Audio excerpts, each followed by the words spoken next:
Hello，大家好，我是小仙女。Hello， 大家好，我是 Jackson。今天我们要告诉大家的就是新加坡的旧樟宜医院，因为它在里面也发生过很多灵异的事情，所以也吸引了很多好奇的人前来探险。但是重点就是有一些人，他们兴冲冲的进去之后，传说再也没有出来了。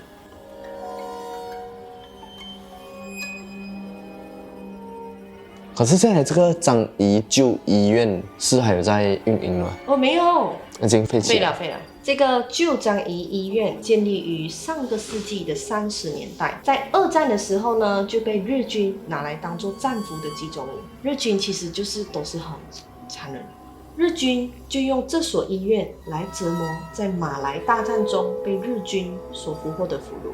其实我们该庆幸的是，我们并不是生活在那一个年代。因为当年的日军其实是真的很残忍，而且在日军占领的这段期间，也有无数的战俘就在这里被折磨致死。那么在战争结束之后，各种闹鬼的事件也就在这所医院里面发生。也正因为闹鬼风波越演越烈，最后樟宜医院只可以选择搬迁，就留下了这座废弃的建筑物。那么在这个医院里面的2楼就有一间酷刑室，一旦你进了酷刑室，战俘其实就会生不如死。在各种令人毛骨悚然的酷刑之下，就算你侥幸拥有一口气，最后也会被立刻枪决。随着每天的死亡人数一直在增加，一批又一批的战俘被送到这里来填补空缺。就是你知道为什么会一直空缺吗？医院为什么会一直空缺？因为他们全部对，因为他们就虐待死了过后就空了嘛，这样子就要补新的上去，所以这个医院有一个地方一直以来都是爆满，那就是太平间。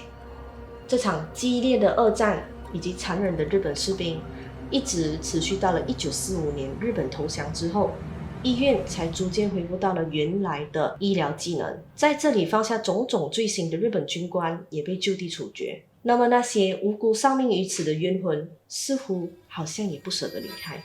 从此，医院里面就发生了各式各样的传闻。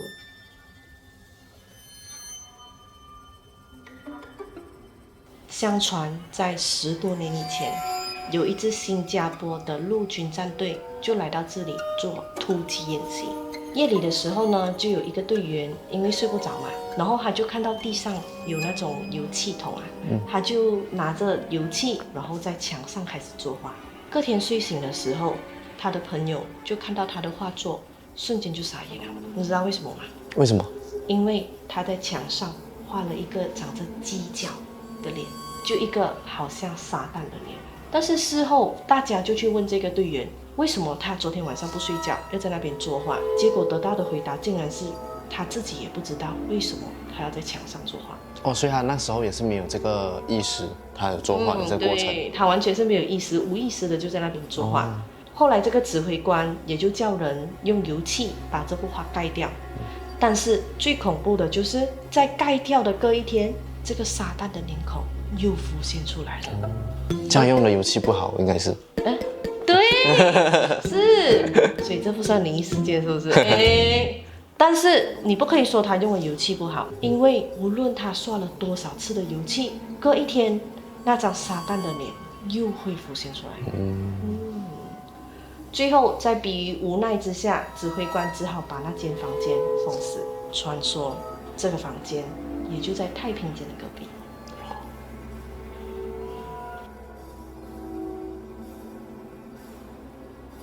在2015年的时候，就有一名网友就在网络上上传了一张灵异的照片。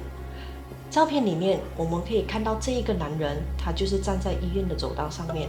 你这样子一眼看过去，其实你不会看到有什么问题，但是如果你仔细的看一下这个照片，你会发现照片后面的窗户有一个人影正在看着拍照的他，看上去就像一个脸色惨白、长着长头发的女人。这名网友当时也表示，这是他跟他的朋友去探险的时候，为了纪念而拍的照片，而拍摄的地点就是旧樟宜医院。这张照片当年也在网络上得到了大家的热烈讨论，有人也认为这就是游荡在那里的冤魂，当然也有人觉得这是因为灯光问题才造成了这样的视觉效果。但是其实无论真假都好，樟宜医院也因为这一张照片重新又被大家关注了起来。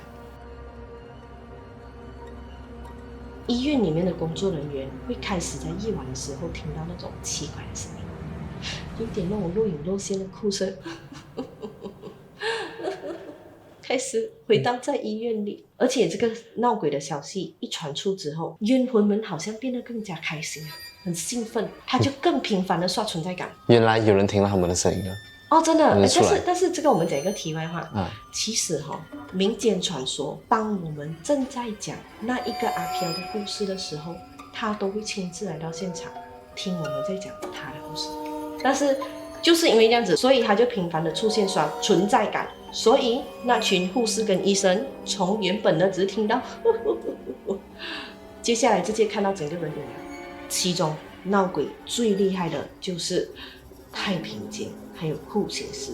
酷刑室的墙上呢就挂着一个铁链，可是最奇怪的就是，就算是密封的状态，那个铁链也会时不时的摇摆，就很像有一个人在上面荡秋千。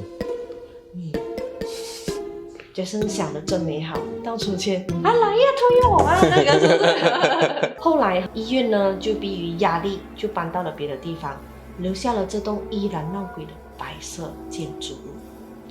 新加坡政府本来是想要拆除这个建筑物的，可是当地的风水师就表示不能拆，拆了必出大事情。后来很多探险爱好者也都来到了这里探险，可是传说很多人进去之后就再也没有出来过，根本没有人知道他们去了哪里，就很像凭空消失一样。曾经呢就有4名学生进去里面探险，其中就有2名女生因为胆小，他们走到1楼的时候就放弃了，但是有另外2名很大胆的男生就直接走到了2楼的酷刑室。他们去到了之后，其实也觉得没有怎么样，就觉得也没有像传闻所讲的这么的恐怖。他们就全身而退回到了家。